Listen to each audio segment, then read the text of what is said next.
Salut, c'est Norman. Aujourd'hui j'avais envie de vous faire une petite vidéo un peu particulière parce que j'aime tout ce qui est particulier. J'avais envie de dessiner un truc qui s'appelle un Draw My Life. Le principe est super simple, il suffit de dessiner sa vie sur un tableau blanc avec des crayons et puis de le filmer. En français on pourrait peut-être traduire ça par ma vie en dessin. En plus ça tombe bien parce que moi je sais vraiment bien dessiner. Faux! Alors voilà, moi j'ai grandi ici dans les favelas. J'ai passé mon enfance à tirer avec des putains de guns et... Ouais non en fait c'est pas vrai du tout. Moi ma vie est beaucoup plus banale, mais je vais vous la raconter quand même. Alors voilà, je m'appelle Norman, j'ai grandi en France, je suis né à Arras, j'ai grandi à Lens, plus précisément à Liévin. Bref, j'ai grandi dans le Nord. Mes grands-pères étaient mineurs dans les mines de charbon, un métier typique du nord de la France, enfin à l'époque, on les appelait les gueules noires. Ouais, même s'ils sont pas vraiment noirs, c'est juste le charbon. Mes grands-parents et mes parents ont vécu dans des maisons pour mineurs, on appelle ça des corons. Je suis donc issu d'une famille typiquement ch'ti. Mais j'en suis fier putain, ok? Ma mère était prof d'histoire géo et directrice d'un collège, et mon père était directeur d'un centre culturel et réalisateur de vidéos institutionnelles. Bon, là je les ai fait roux, mais c'est parce que j'ai pas d'autres stylos. Quand j'étais petit, j'avais la particularité d'avoir une énorme touffe de boucles blondes sur la tête. La coupe de grand-mère 7 jours sur 7, un vrai plaisir. Les adultes aimaient bien me dire « Oh ben dis donc, on dirait boucle d'or !» Alors que les filles de mon âge disaient « Eh regardez, on dirait un mouton !» Parfait. Du coup, pour pallier à ça, j'allais super souvent chez le coiffeur, et quand j'en sortais, les filles de mon âge, dont j'étais amoureux, me disaient « Eh regardez, on dirait un mouton rasé !»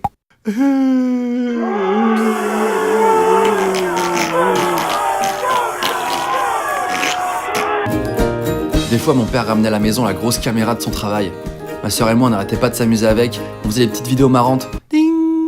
Eh Daphné, si on faisait une sextape, j'ai la voix du vieux dans les Simpsons. Mais Norman, c'est pas possible, voyons, je suis ta sœur. Ça marche. Ouais, j'étais en train de faire la voix du mec qui mue parce que à cette époque-là, j'étais une sorte de gros adolescent, qui pue. Avoir une grande sœur, ça a des avantages, mais aussi des inconvénients. Par exemple, ma mère aimait bien recycler des vêtements de ma sœur en me les faisant porter. Eh vas-y, je veux pas, moi je suis un garçon. Moi j'ai un zizi, ok? Mais elle me disait toujours, mais Nono, t'inquiète pas, ce sont des vêtements mixtes. Ok. Et puis le lendemain, j'allais à l'école. Eh regardez le mouton, il a mis une robe. Et je vous signale que c'est un vêtement mixte, ok? Enfin, une sorte de robe mixte. Jetons-lui des pierres.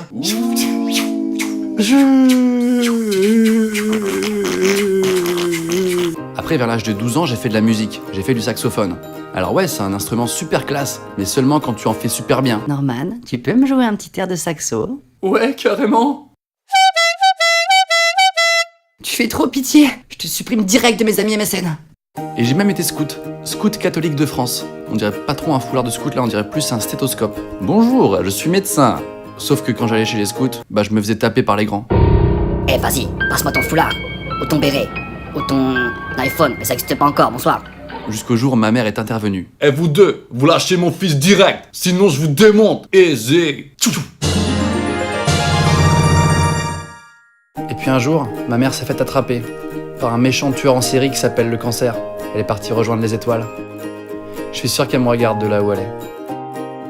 Ma sœur, mon père et moi, on est venus s'installer à Paris. Et ma France est de plus en plus dégueulasse. J'ai passé mon bac, avec mention, pas de mention. Et là, je me suis mis à jouer à un jeu vidéo en ligne, un MMORPG, pendant 2 ans non-stop. Et puis j'ai redoublé, et puis j'ai retriplé. Pendant ces 2 années, j'ai quand même fait un truc pas mal. C'est que je me suis marié. Ouais, ça peut paraître bizarre, mais je me suis marié. Avec une elfe de la nuit. Je la trouvais super bonne. Après, j'ai essayé de passer mon permis. J'ai essayé. Le jour où j'ai passé le permis, l'inspecteur m'a dit « Vous êtes le pire conducteur de la planète Terre, c'est nul à chier, vous êtes un danger public. » Ça veut dire que je l'ai? J'ai commencé la vidéo avec mon meilleur pote Hugo sur Dailymotion. Attendez, excusez-moi. Voilà, comme ça. Ouais, non, en fait, voilà, comme ça. Non, en fait, plutôt comme ça. Non, je rigole. Ça s'appelait le velcro, en rapport aux chaussures avec des velcro. À l'époque, on trouvait ça stylé. Et puis on a été rejoint par notre pote Kemar, un mec très marrant, avec des très grosses lunettes. C'est à cette époque qu'on est tombé par hasard sur d'autres gars qui faisaient des vidéos comme nous sur Dailymotion. Il y avait Cyprien, à l'époque Monsieur Dream, Jérôme Niel, à l'époque La Ferme Jérôme, Maxime Muscat, à l'époque Les Chroniques de la Grosse Pomme, John Rachid, à l'époque MacGyver du Bled, et Mr V, à l'époque Mr V. Ouais, alors il faut savoir que là je l'ai très mal dessiné, je suis désolé. Et ceci n'est pas un abat-jour, c'est un bob. Et puis il y avait aussi Amandine du 38. À cette époque, on était en 2008. J'aimais tellement ça, faire des vidéos, que je suis carrément allé à la fac leur annoncer « Bonjour, j'arrête la fac, je me mets à faire des vidéos sur internet. » C'est quoi internet? C'est un sport? Comme le badminton?